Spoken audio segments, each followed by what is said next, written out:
Start करें chapter फिर। ये देखो, मूवमेंट कहते हैं ये एक कैरेक्टरिस्टिक है of living organisms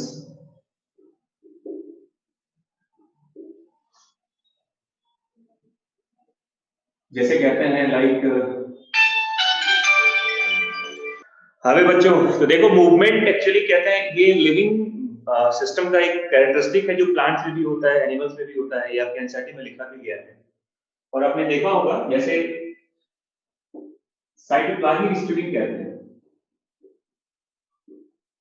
cytoplasmic streaming in eukaryotic cells, eukaryotic cells। इस स्ट्रीमिंग को आप साइटोसिस भी कहते हो,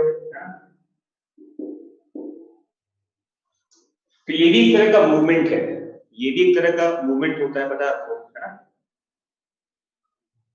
फिर देखो, आप जानते हैं कि सिलियरी मूवमेंट होता है, ये आपकी बॉडी में भी होता है। सीलिया का मूवमेंट आप जानते हैं ट्रैकिया वगैरह में होता है। फ्लैजर मूवमेंट भी होता है, फ्लैजर मूवमेंट भी होता है। और टेंटिकल्स का मूवमेंट भी होता है, लिम्स का मूवमेंट भी होता है, लिम्स मूवमेंट भी होता है, आईलिड मूवमेंट भी होता है, आईलिड मूवमेंट भी होता है। देखिए,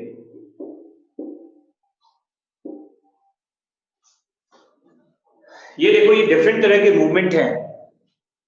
यूकैरियोट्स में, यूकैरियोटिक सेल्स में साइक्लोसिस कहते हैं इसको, साइटोप्लाज्मिक स्ट्रीमिंग या प्रोटोप्लाज्मिक स्ट्रीमिंग भी कहते हैं इसको, इसे प्रोटोप्लाज्मिक स्ट्रीमिंग भी कहा जाता है। यूकैरियोट्स में एक पर्टिकुलर डायरेक्शन में साइटोप्लाज्मिक पार्ट का मूवमेंट होता है ना, उसको साइक्लोसिस कहते हैं। ये सभी यूकैरियोट्स में होता है, प्रोकैरियोट्स में नहीं होता है, ये यूकैरियोट्स में होता है, ठीक है ना। बाकी आप जानते हो सीलिया का मूवमेंट होता है, फ्लैजेला का मूवमेंट होता है, टेंटिकल्स का मूवमेंट होता है, हाइड्रा वगैरह में जानते हैं, लिम्स का मूवमेंट होता है, आईलिड का मूवमेंट आपकी बॉडी में होता है। बट कुछ ऐसे मूवमेंट भी होते हैं, कुछ ऐसे मूवमेंट भी होते हैं जिससे आपका प्लेस चेंज करता है। जैसे टेंटिकल्स के बारे में जानते हो आप, टेंटिकल से हाइड्रा मूव भी करता है और टेंटिकल से हाइड्रा फूड को कैच भी करता है। फूड को कैच करने में लोकोमोशन तो चेंज नहीं, मतलब प्लेस चेंज नहीं हो रहा उसका ना। तो कहने का मतलब ये है, कुछ ऐसे मूवमेंट भी होते हैं, वो एक तरह का वॉलंटरी मूवमेंट होता है जिसकी वजह से आपका प्लेस चेंज करता है। और ऐसे मूवमेंट को क्या बोलते हैं बताओ? लोकोमोशन कहते हैं। याद रखिएगा इसको, क्या लिखा है देखो, few voluntary movement, few voluntary movement change the place, change the place, and such movement is called, such movement is called locomotion।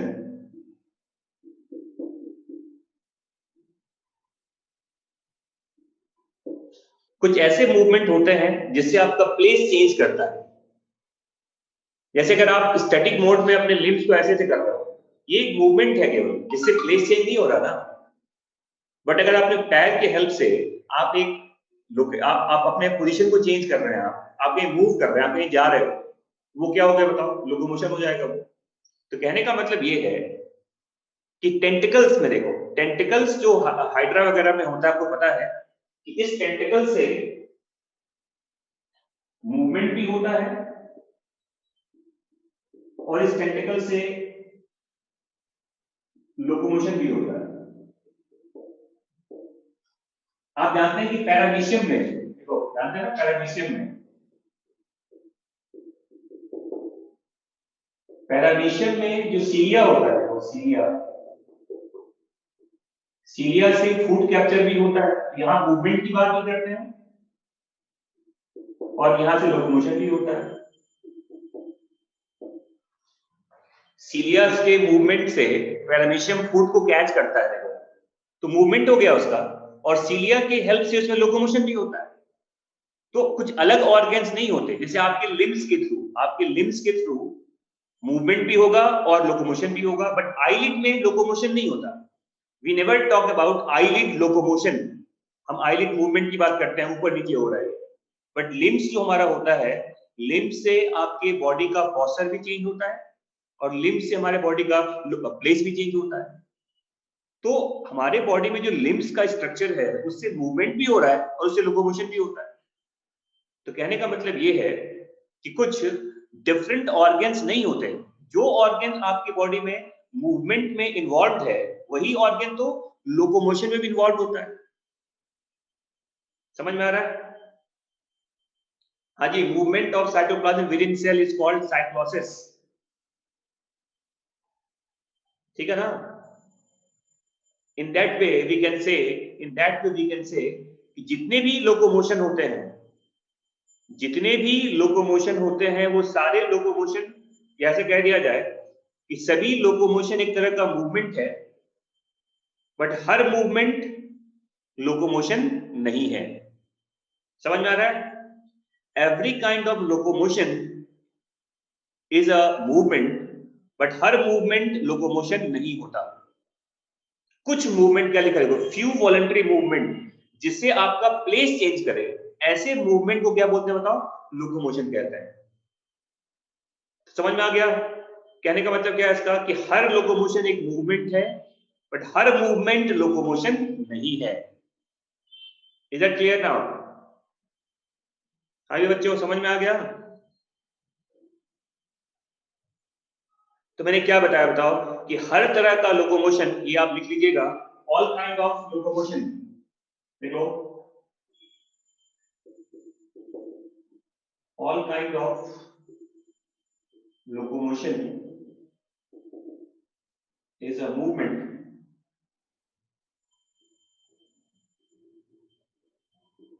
but all the movement cannot be locomotion, cannot be locomotion।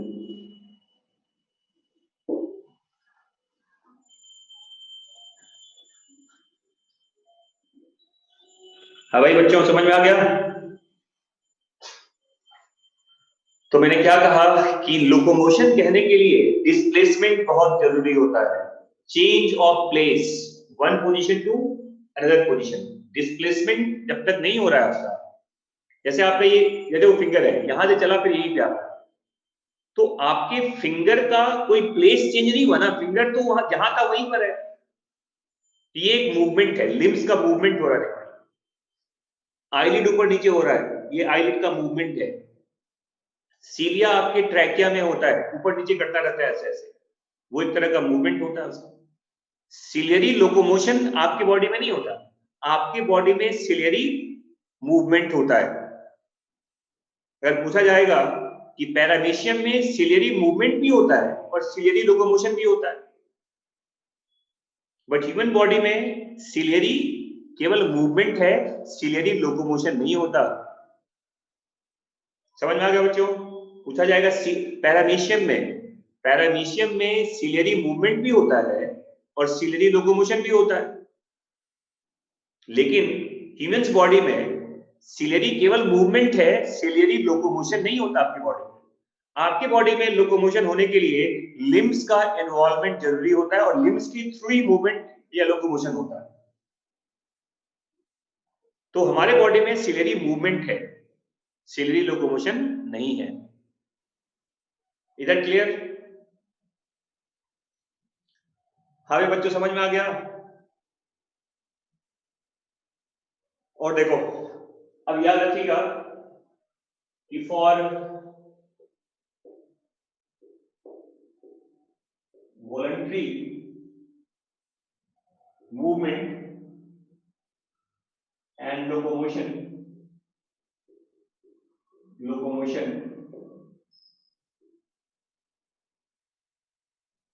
we need,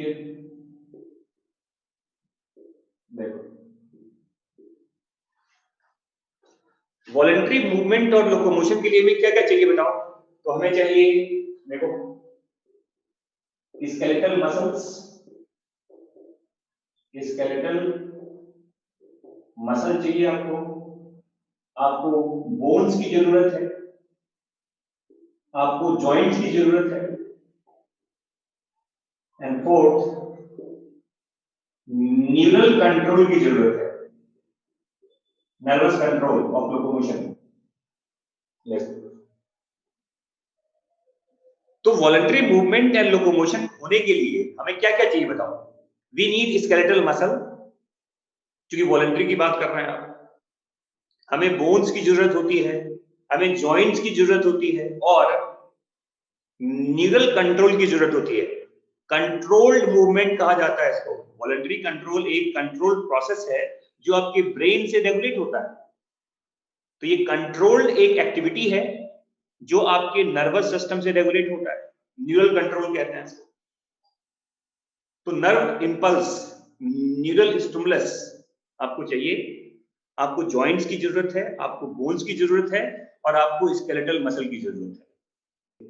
तो ये एक मैंने बताया कि कुछ basic information हैं जो आपके एनसीईआरटी के फर्स्ट पैराग्राफ में समझाया गया है, इसको याद रखिएगा। अब मैं आपको स्टार्ट कर रहा हूं आपके मसल्स वाले पार्ट से, स्केलेटल मसल वाले पार्ट से। कैसे मसल्स का कैसे ये रेगुलेशन होता है इसका, उसके बारे में बता रहा हूं आपको। अब देखो about skeletal muscle.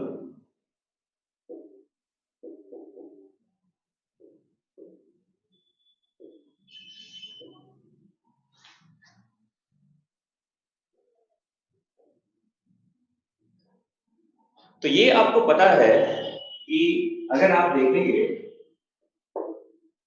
TS of skeletal muscle का, तो मसल के ट्रांसवर्स सेक्शन में आप क्या देखते हैं, ये आपके एनसीईआरटी में बना हुआ है डायग्राम कि मसल के बाहर एक फाइब्रस कवरिंग होता है। इस कवरिंग को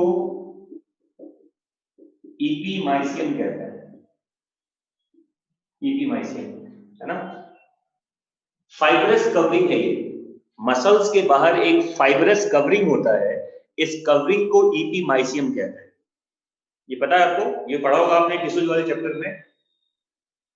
that epimysium surrounds many unit, bundles होते हैं, देखो मसल फाइबर के बंडल्स होते हैं।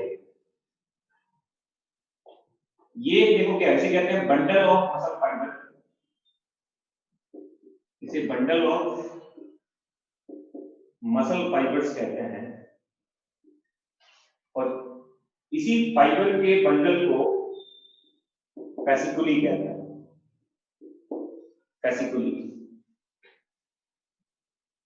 तो याद रखिएगा, ये तो पूरा बंडल है, बंडल के कवरिंग को, आउटर कवरिंग को, या दो बंडल के बीच में ये कवर होता है, देखो ये रिमेनिंग पार्ट में जो दो बंडल सेपरेट करता है, इस स्ट्रक्चर को क्या कहते हैं, इसे कहते हैं पेरीमाइसियम, पेरीमाइसियम कहा जाता है।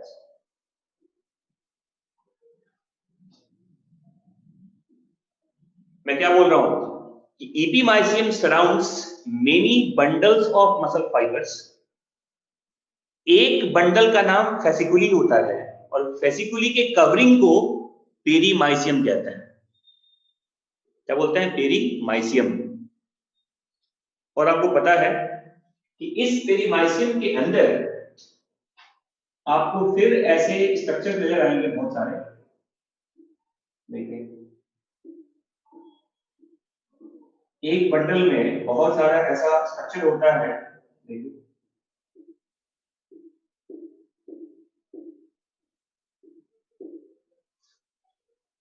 इस स्ट्रक्चर को, देखो ये जो कवर आप देख रहे हो इसके चारों तरफ, इसे कहते हैं एंडोमाइसियम,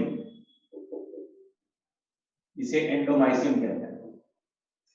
और हर एंडोमाइसियम के अंदर आप देखोगे, एक इस तरह का यूनिट होता है,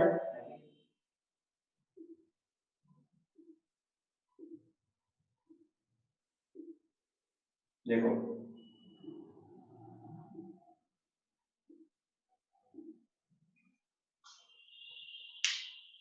और ये जो स्ट्रक्चर आप देख रहे हो इसके अंदर ब्लू वाला पार्ट आप देख रहे हैं, ये एक सिंगल मसल फाइबर होता है।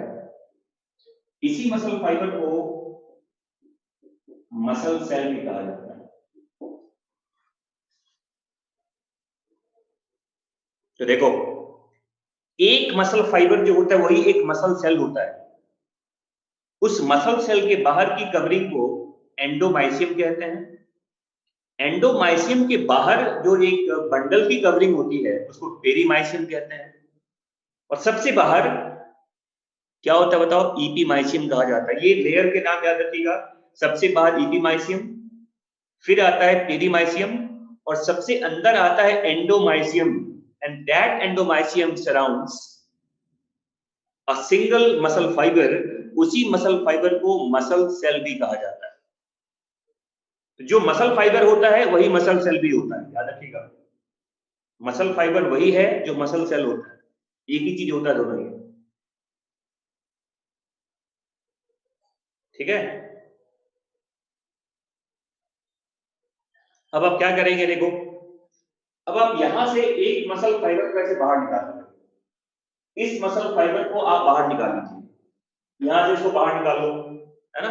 देखो ये एक, देखो मसल फाइबर को हमने बाहर निकाला है। तो देखो आप क्या देखोगे, जो आपका मसल फाइबर होता है ये इस तरह का एक सिलिंड्रिकल स्ट्रक्चर होता है। ये आपका एक सिंगल मसल फाइबर है।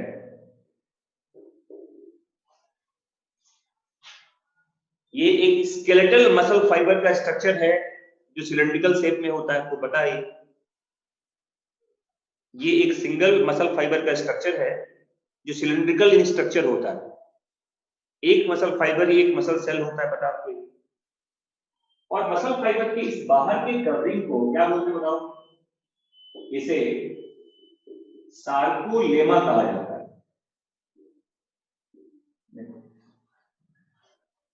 तो मसल फाइबर के बाहर के कवरिंग को, चलो पहले अब ये देख लो, अभी अभी अब किसी बात में करेंगे, पहले इसको खत्म करते हैं। तो मसल फाइबर के बाहर के कवरिंग को सार्कोलेमा कहा जाता है। सार्कोलेमा जैसे प्लाज्मा लेमा होता है ना, प्लाज्मा मेम्ब्रेन होता है ना, आपके नॉर्मल सेल में जो प्लाज्मा मेम्ब्रेन होता है, प्लाज्मा लेमा भी कहते हैं इसको। तो मसल फाइबर के प्लाज्मा मेम्ब्रेन को ही सार्कोलेमा कहा जाता है। क्लियर, समझ में आ गया? तो आउटर मोस्ट कवरिंग या the cell membrane of muscle fibre is called sarcolemma. तो सार्कोलेमा क्या बताओ? ये है plasma membrane of muscle fibre, plasma membrane of muscle fibre को ही कहते हैं सार्कोलेमा। ठीक है, और याद रखिएगा एक सार्कोलेमा के अंदर आपको बहुत सारे ऐसे पैरेलल यूनिट्स मिलता है, बहुत सारे। You can see many units like this, parallelly arrange. देखो ऐसा होता है स्ट्रक्चर, एक मसल फाइबर में बहुत सारे ऐसे पैरेलल फाइबर्स होते हैं। देखो एक मसल फाइबर के अंदर अब बहुत सारे ऐसे पैरेलल फाइबर्स और भी होते हैं। याद रखिएगा इस स्ट्रक्चर को कहा जाता है मायोफाइब्रिल कहते हैं इसको, मायोफाइब्रिल। एक मसल फाइबर में बहुत सारे प्रोटीन के ये फिलामेंट होते हैं, इसको मायोफाइब्रिल कहा जाता है। तो one muscle fibre contains many parallel units called myofibril. याद रखिएगा, one muscle fibre contains many parallel units called myofibril।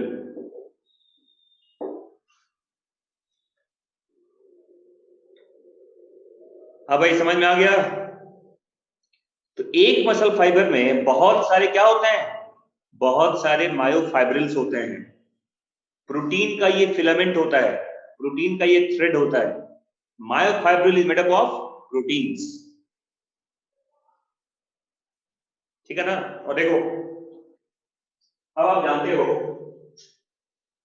कि आपको इसमें बीच बीच में इस तरह का आपको रिपीटेड यूनिट मिलता है।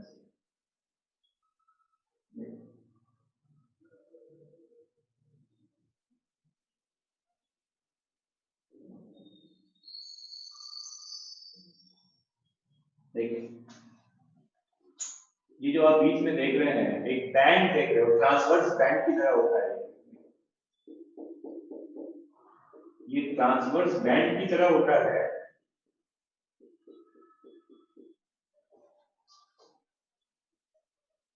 ये जो आप बीच में देखते हैं ना, ये पार्ट, ये पार्ट, इस पार्ट को ही कहा जाता है ए बैंड। इसको ए बैंड कहते हैं। ये भी ए बैंड है, देखो दूसरा ए बैंड है, तीसरा ए बैंड है, तो ये ए बैंड कहते हैं। बताओ ए बैंड क्या होता है? और दो ए बैंड के बीच में देखो, ये जो पार्ट आप देख रहे हो थोड़ा लाइट सा स्ट्रक्चर भी, इस पार्ट को आई बैंड कहा जाता है।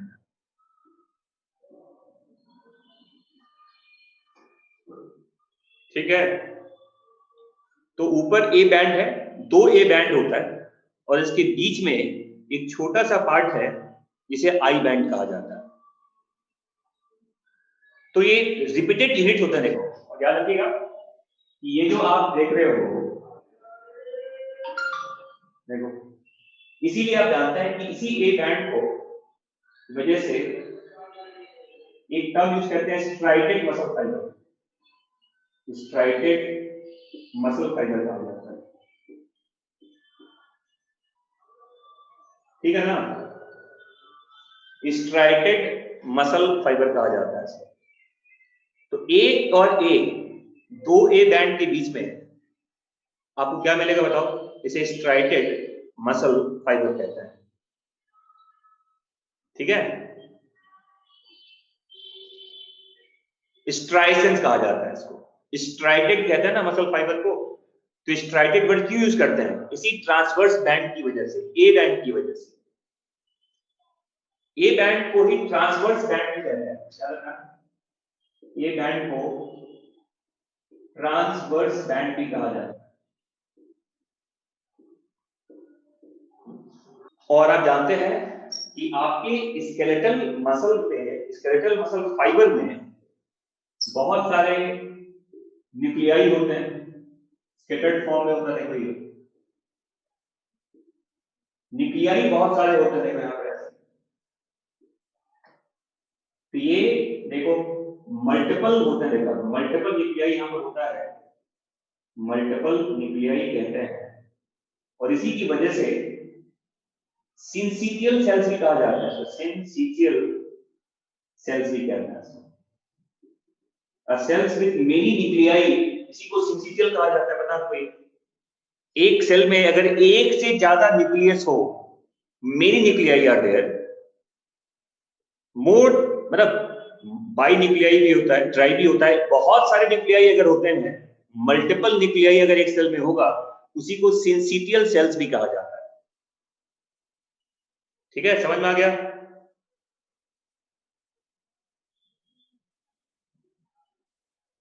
और देखो, वेल एक्सटेंडेड कहा जाता है। देखो, वेल एक्सटेंडेड ऐसे देखो, आपको इस तरह का स्ट्रक्चर नजर आएगा आपके सेल्स में। देखो इस स्ट्रक्चर को सार्कोप्लाज्मिक रेटिकुलम भी कहते हैं। जैसे आपके सेल्स में एंडोप्लाज्मिक रेटिकुलम होता है ना, उसी तरह से आपके मसल सेल में कैल्शियम को स्टोर करने के लिए क्या होता है, सार्कोप्लाज्मिक रेटिकुलम होता है। तो ये जो सार्कोप्लाज्मिक रेटिकुलम देख रहे हो आप, ये कैल्शियम को स्टोर करता है। तो सार्कोप्लाज्मिक रेटिकुलम का फंक्शन क्या बताओ? स्टोरेज ऑफ कैल्शियम कहा जाता है, स्टोरेज ऑफ कैल्शियम कहता है। बेटा स्ट्राइटेड देखो, जैसे ये जो बैंड आ गया बीच में ना, स्ट्राइटेड मतलब ऐसे लाइन होता है, क्रॉस लाइन कहते हैं। ए band A band A band A band, ये जो ट्रांसवर्स बैंड बनता है ना, इसी को स्ट्राइटेड कहते हैं। तो ट्रांसवर्स बैंड की वजह से ही स्केलेटल मसल को स्ट्राइटेड मसल भी कहा जाता है। समझ में आ गया? स्मूथ मसल में ऐसा कोई बैंड नहीं होता, अनस्ट्राइटेड होता है वो। स्ट्राइटेड मतलब ट्रांसवर्स बैंड, ए बैंड की वजह से ही उसको स्ट्राइटेड कहते हैं, ट्रांसवर्स बैंड की वजह से। ठीक है, तो देखो ये जो स्ट्रक्चर मैंने बताया आपको, ये एक सिंगल स्केलेटल मसल फाइबर का स्ट्रक्चर है, मसल सेल कहते हैं इसको।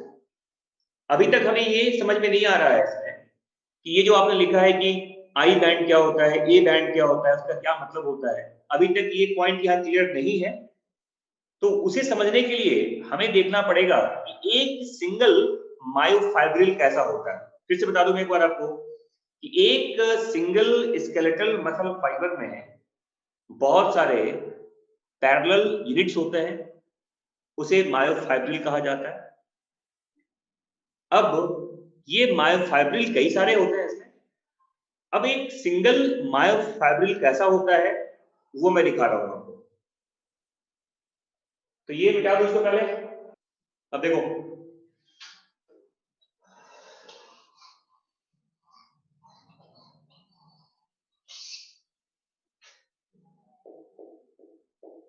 स्ट्रक्चर ऑफ अ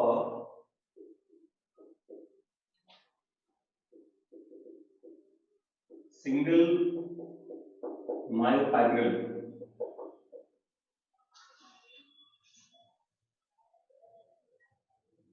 अब मैं दिखा रहा हूं कि एक मायोफाइब्रिल कैसा होता है वो देखो। मायोफाइब्रिल मैंने बताया था कि प्रोटीन फिलामेंट कहा जाता है, इसको प्रोटीन फिलामेंट कहा जाता है, मेडम ऑफ प्रोटीन्स। ठीक है,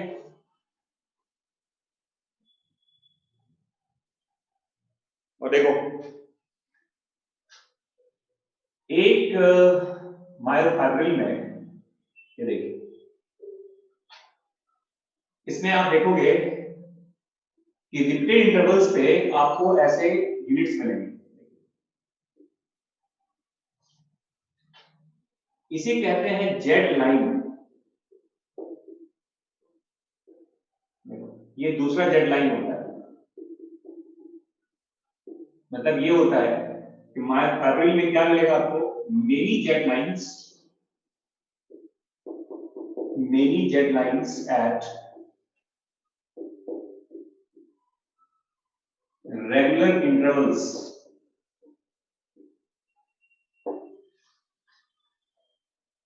many Z lines at regular intervals, और दो जेड लाइन के बीच का ये जो स्पेस होता है, देखो देखो इसी स्पेस को कहते हैं one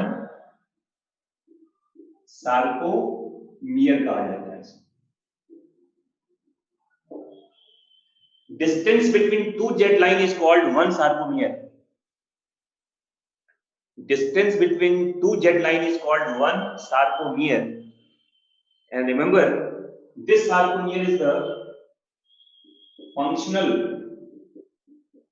unit of muscle contraction कहते हैं इसको।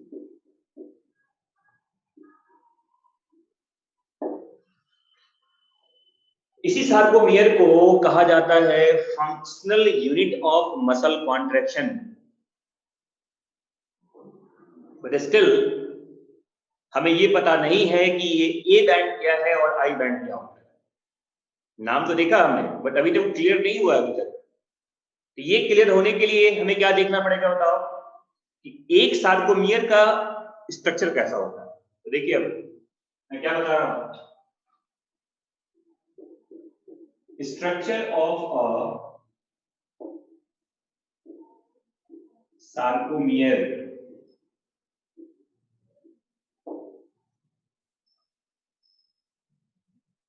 तो मैं बता रहा हूं आपको कि सार्कोमियर का स्ट्रक्चर देखने में कैसा लगता है, उसमें क्या क्या चीजें होती है। तो देखो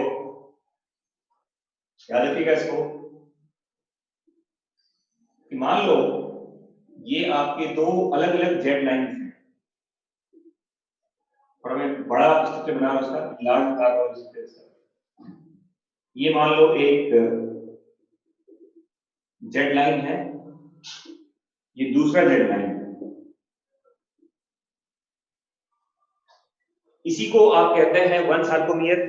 ये तो पता है आपको, दो इसके बीच के डिस्टेंस को सार्कोमियर कहते हैं। और इसके सेंट्रल पार्ट पे देखोगे आप इसे,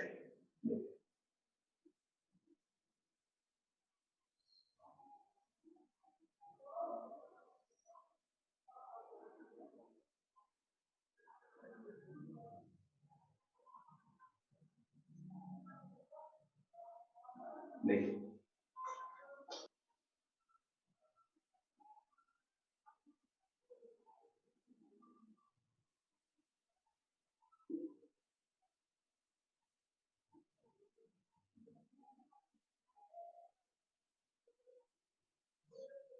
देखो,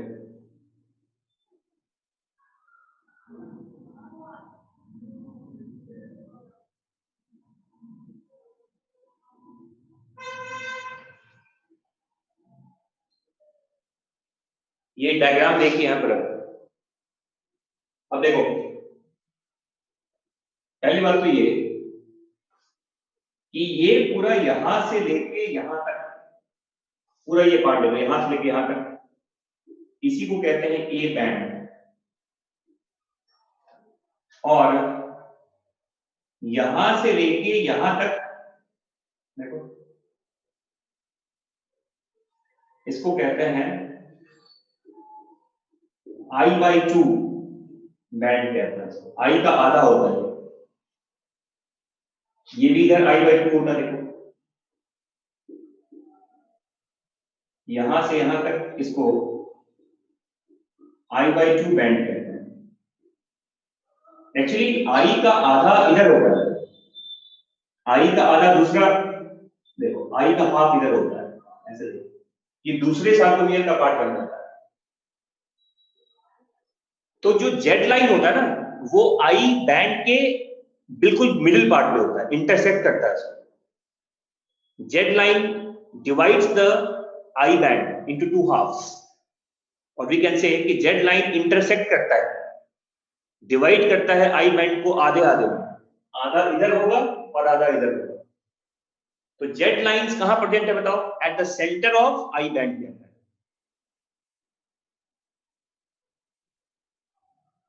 ठीक है, समझ में आ रहा है। और देखो अब इसमें देखिए आप, ये जो इसमें आप देख रहे हो, ये जो सिंगल आप लाइन देख रहे हैं, सिंगल लाइन डार्क वाला ब्लैक वाला, इसे कहते हैं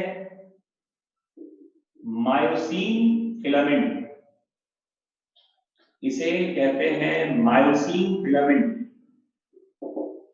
जो ब्लैक वाला होता है,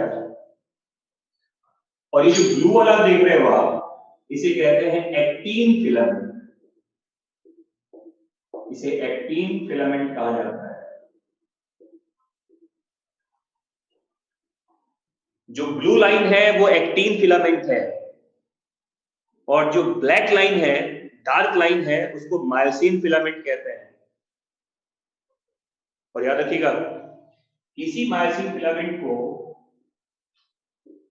थिक फिलामेंट भी कहते हैं, थिक फिलामेंट कहते हैं, इसी को प्राइमरी फिलामेंट भी कहा जाता है।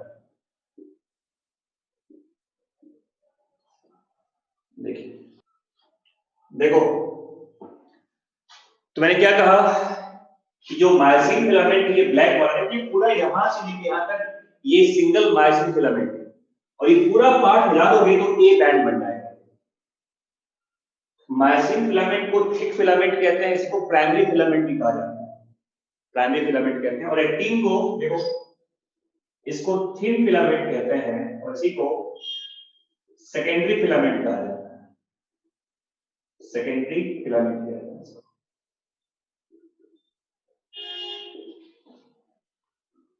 समझ में आ गया? और यहां देखो, अब देखो क्या क्या चीजें बता रहा हूं, समझिए यहां पर देखो। अब आप देखिए कि ये जो आपका ए बैंड होता है, देखो ए बैंड, तो ए बैंड में देखिए क्या लिखा गया है कि ए बैंड में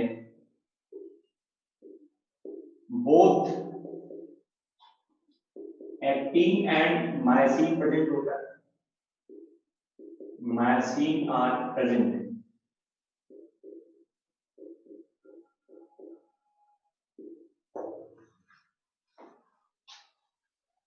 ये बात समझ में आ गया? देखो ए बैंड यहां से यहां तक है, कुछ दूर तक यहां पे एक्टिन भी होता है, तो ए बैंड में एक्टिन और मायोसिन दोनों होता है।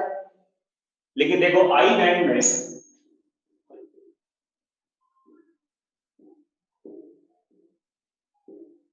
Myosin is absent।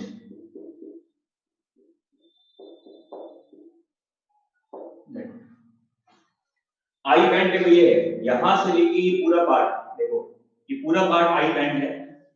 I band में मायोसिन नहीं होता, आई बैंड में केवल एक्टिन है, आई बैंड में मायोसिन नहीं है। और देखो ए बैंड के कुछ हिस्से में केवल मायोसिन होता है, देखो ये वाला पार्ट यहां से लेके यहां तक, देखिए इसको एच जोन कहते हैं, एच जोन।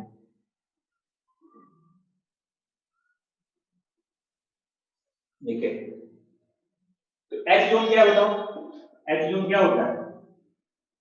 इसे कहते हैं part of A band, part of A band where actin is not present, actin is not present। देखो एच बैंड ये है, देखो ये वाले यहां से यहां तक, इस एच बैंड में कहीं एक्टिन नहीं है, यहां केवल मायोसिन होता है। और देखिए एक चीज, इसी एच के बीचों बीच अब देखोगे एक और ऐसे प्रोटीन का ये फिलामेंट है, देखो ऐसे ही, ये एच के सेंट्रल पार्ट पे होता है, इसको एम लाइन कहते हैं, एम लाइन।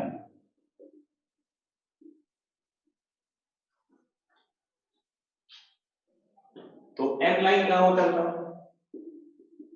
एम लाइन होता है एट द सेंटर ऑफ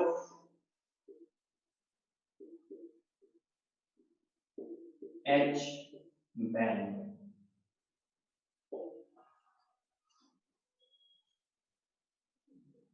और देखो कुछ हिस्सा इसमें ए का ऐसा भी होता है, देखो यहां से लेके यहां तक, जिसमें एक्टिन मायोसिन दोनों होता है।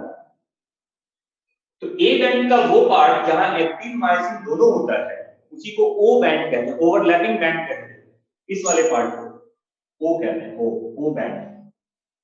तो ओ बैंड क्या होता है? ओ बैंड क्या होता है? ये पार्ट ऑफ ए बैंड होता है, ये पार्ट ऑफ ए बैंड कहते हैं where both actin and myosin are present.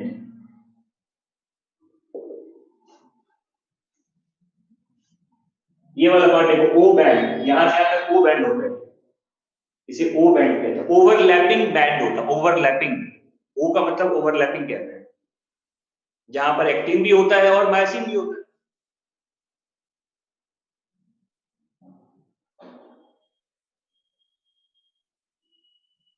समझ में आ रहा है सबको ये चीज?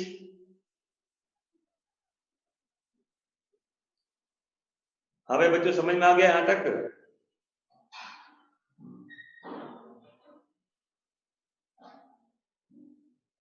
ए बैंड का वो हिस्सा जहां एक्टिन मायोसिन दोनों होता है उसी को ओ बैंड कहते हैं, ओवरलैपिंग बैंड कहा जाता है। अब क्वेश्चन समझ में आया होगा कि ए का मतलब यहाँ ए क्यों रखा गया है? ए का मतलब होता है एन आइसोट्रोपिक। ए का मतलब होता है एन आइसोट्रोपिक और आई का मतलब होता है आइसोट्रोपिक। एन आइसोट्रोपिक कहने का मतलब इसमें जो प्रोटीन का स्ट्रक्चर है हेट्रोमर है ना, मतलब डिफरेंट तरह का प्रोटीन होता है। देखो ए बैंड में एक्टिन भी होता है, मायोसिन भी होता है, तो इसके जो बैंड्स बनते हैं ना वो अलग अलग रिफ्लेक्टिव इंडेक्स का बनता है। कुछ इसमें कुछ है इसका, कुछ रिफ्लेक्शन के थ्रू पता करते हैं एक्चुअली इसको। तो ए का मतलब होता है एन आइसोट्रोपिक, प्रोटीन्स के अलग अलग टाइप होते हैं यहाँ पर, एन आइसो कहते हैं उसको, और एक ही तरह का होगा प्रोटीन उसको आइसोट्रोपिक कहा जाता है। देखो आई बैंड में केवल एक्टिन है, वहां पर मायोसिन नहीं होता, तो आई का मतलब होता है isotropic, presence of only one kind of protein is there. और एन आइसो का मतलब होता है जहां पे दो तरह के प्रोटीन्स हो, एक्टिन भी होता है मायोसिन भी होता है।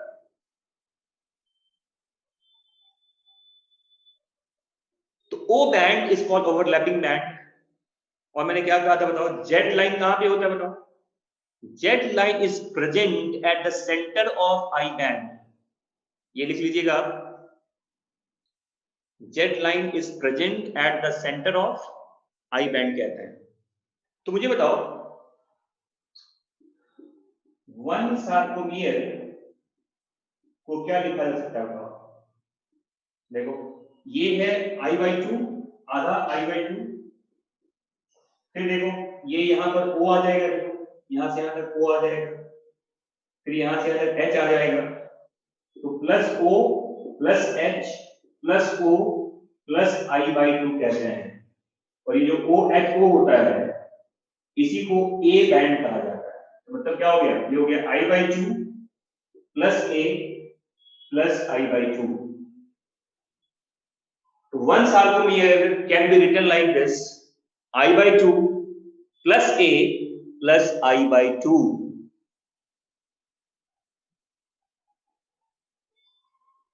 O का मतलब समझ में आ गया कि OHO ओवरलैपिंग, फिर H, फिर ओवरलैपिंग, इन तीनों के मिलने से A बैंड फॉर्म होता है, पता आपको? तो one sarcomere can be written like this: I by 2 plus O plus H plus O plus I by 2, where O plus H plus O is called A band. It means one sarcomere can be written like this: I by 2 plus A plus I by 2. अब देखो, अब कहते हैं muscle contraction के समय क्या होता है क्या नहीं होता वो समझिए। देखो अभी टर्म इसका देखो, sliding filament theory of muscle contraction.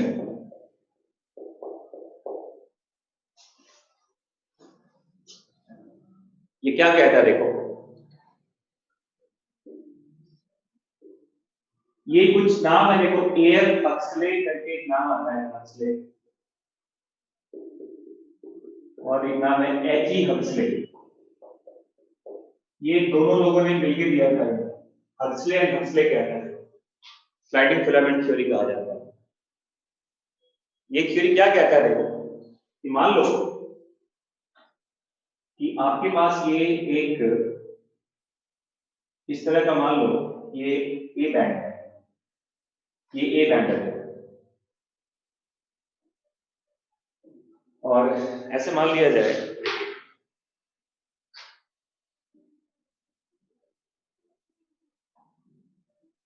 ये जेड लाइन है, इधर जेड लाइन है देखो ये, और ये आपका बीच में एच जोन है, ये एच जोन हो गया। ये जेड लाइन है, ये आपका आई बैंड है, और यहां से यहां तक ये ए बैंड होता है। ये आपका आई बैंड है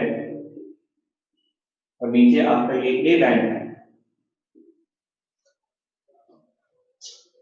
तो देखो मसल कॉन्ट्रैक्शन में क्या होगा, देखो ये जो आप देखते हो, ये जो अब आई बैंड होता है, ये आई बैंड इधर शिफ्ट होता है, ये ऐसे देखो, ये एम की तरफ आता है, ये ऐसे एक्सटेंड करता है, ये एक्सटेंड करेगा ऐसे आगे की तरफ आएगा, ये ऐसे मूव करता रहेगा। तो ये अब जो आप यहां देख रहे हैं वो अब यहां पहुंच गया, देखिए ऐसे, ये भी यहां से यहां पहुंच गया, देखो ऐसे देखिए। तो जेड लाइन शिफ्ट हो गया, तो जेड लाइन अब यहां से यहां पहुंच गया, जेड लाइन यहां से यहां पहुंच गया, देखिए। तो जेड लाइन एक दूसरे के नजदीक आएगा, आई बैंड छोटा हो जाएगा, देखो आई बैंड पहले इतना बड़ा था, अब ये देखो इतना छोटा रह गया। तो आई बैंड छोटा होगा ना, ए बैंड में कोई चेंज नहीं आएगा। देखो क्या लिखते हैं,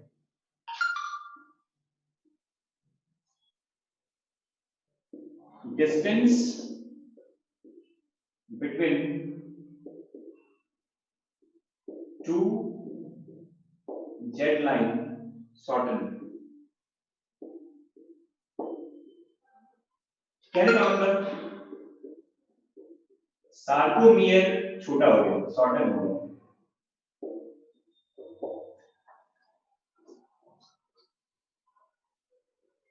सार्कोमियर छोटा हो गया ना। इसके बाद देखिए आई बैंड,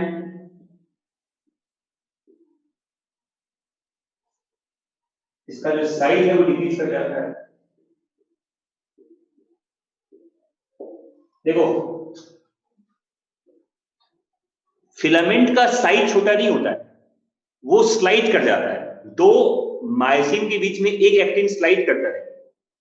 ऐसा नहीं है कि एक्टिन का लेंथ छोटा हो गया, एक्टिन का लेंथ तो वही है, बैंड छोटा हो गया है, क्योंकि अब एक्टिन का जो फिलामेंट है वो मायोसिन के बीच में स्लाइड कर रहा है, स्लाइडिंग फिलामेंट कहते हैं ना इसको। तो आई बैंड का साइज छोटा हुआ है, एक्टिन का साइज छोटा नहीं हुआ है। No change in the size of actin, actin filament जैसा था वैसा ही है, बट बैंड छोटा हो गया है। जैसे मान लो ये देखो, ये अगर दो मान लो मायोसिन है, तो ये अंदर जा रहा है, देखो ऐसे ऐसे, ये देखो ऐसे। तो ए बैंड तो अपनी जगह पे रहता है ना, ए बैंड छोटा तो नहीं हुआ। आई बैंड पहले इतना बड़ा था, देखो अब ये अंदर चला गया ऐसे, तो आई बैंड छोटा हो गया। तो मैं क्या बोल रहा हूं कि आई बैंड का साइज छोटा होता है, एक्टिन फिलामेंट का साइज छोटा नहीं होता। एक्टिन फिलामेंट, जी बताओ, ये देखो फिंगर है, फिंगर पहले इतना बाहर निकला हुआ है, अंदर चला गया, तो फिंगर छोटा थोड़ी हो गया है। अरे फिंगर का लेंथ तो वही है ना, बट बैंड का साइज छोटा हो गया। समझ में आ रहा है मैं क्या बोल रहा हूं? एक्टिन फिलामेंट का लेंथ चेंज नहीं होता, बैंड का साइज छोटा हो जाता है। समझ में आ गया? फिर देखो आई बैंड छोटा होगा, एच जोन भी, इसका भी साइज डिक्रीज कर जाता है, ओ बैंड का साइज बढ़ जाता है, ओ बैंड साइज इंक्रीजेस।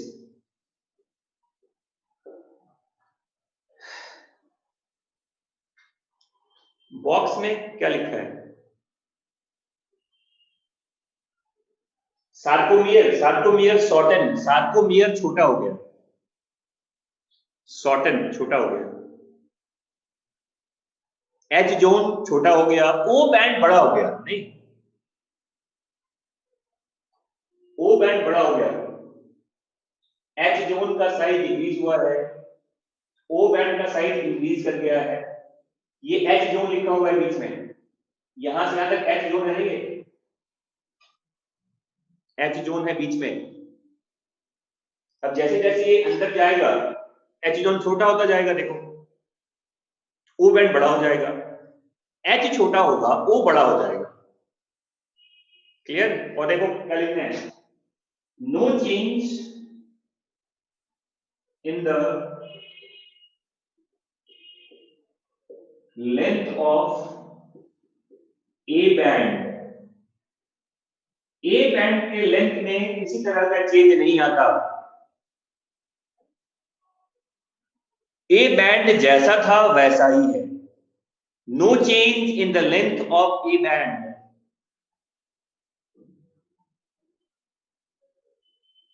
समझ में आ गया? और याद रखना कि अगर ये अब जो एक्टिन का पार्ट है, अगर वो अब ये एक्टिन पूरी तरह से इसमें मिल ही गया, अगर ये पूरा यहां पहुंच जाए तो एच जोन पूरी तरह से डिसअपियर हो जाएगा। जब एक्टिन का जो पार्ट होगा, when actin filament touches the M line, जब एक्टिन एम लाइन को टच करेगा तो क्या होगा बताओ, एच जोन कंप्लीटली डिसअपियर हो जाएगा। ये लाइन आप लिख लीजिएगा, H zone will completely disappear, H zone will completely disappear when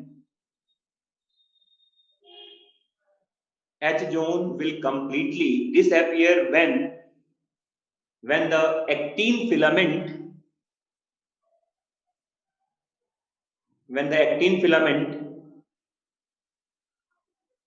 touches the M line। जैसे एक्टिन फिलामेंट M लाइन को टच करेगा, H जोन पूरी तरह से क्या होगा, डिसअपियर हो जाएगा। समझ में आ गया? तो देखो,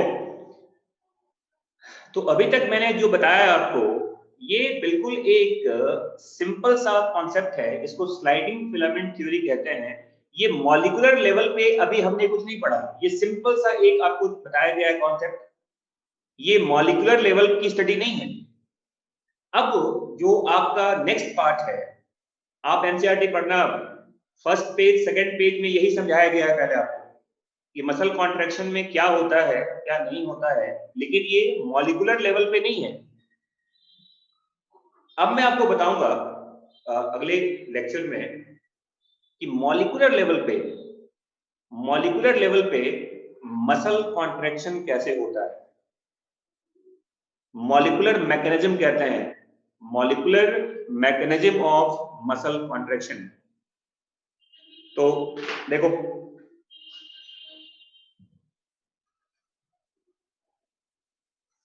ये सबने समझ में आ गया सबको? यहाँ पे डाउट है कुछ यहाँ पे आपको पूछना है, anything you want to ask from this area?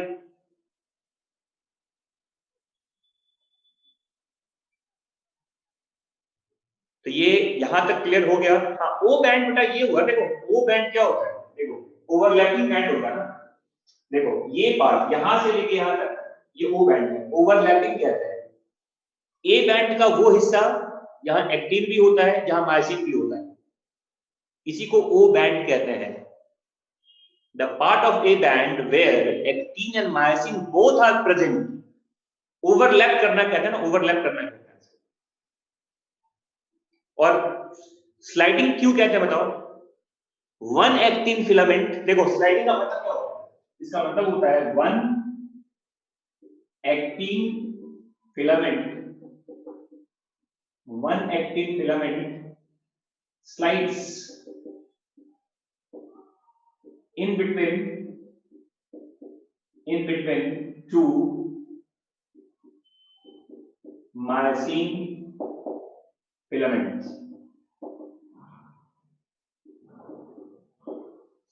देखो एक एक्टिन दो मायोसिन के बीच में स्लाइड कर रहा है, देखो ये दो, मान लो ये दो मायोसिन है और ये एक्टिन है, एक्टिन ऐसे ऐसे हो रहा है, ऐसे ऐसे होता है, तो एक्टिन स्लाइड कर रहा है किसके बीच में, दो मायोसिन के बीच में। अच्छा बताओ, ये जितना अंदर जाएगा, ये पार्ट जितना अंदर जाएगा वो तो बड़ा हो जाएगा ना, जितना ज्यादा एक्टिन अंदर की तरफ जाएगा मायोसिन में, तो ओ बैंड क्या होगा, बड़ा नहीं होगा। पहले ओ बैंड इतना छोटा था, अब अंदर चले इतना बड़ा, पहले ये देखो, पहले ये इतना था यहां से यहां तक, अब इतना पहुंच गया। मिलते हैं फिर अगली क्लास को, ठीक है? समझ में आ गया सबको? तो नेक्स्ट क्लास में मैं बताऊंगा molecular mechanism of muscle contraction.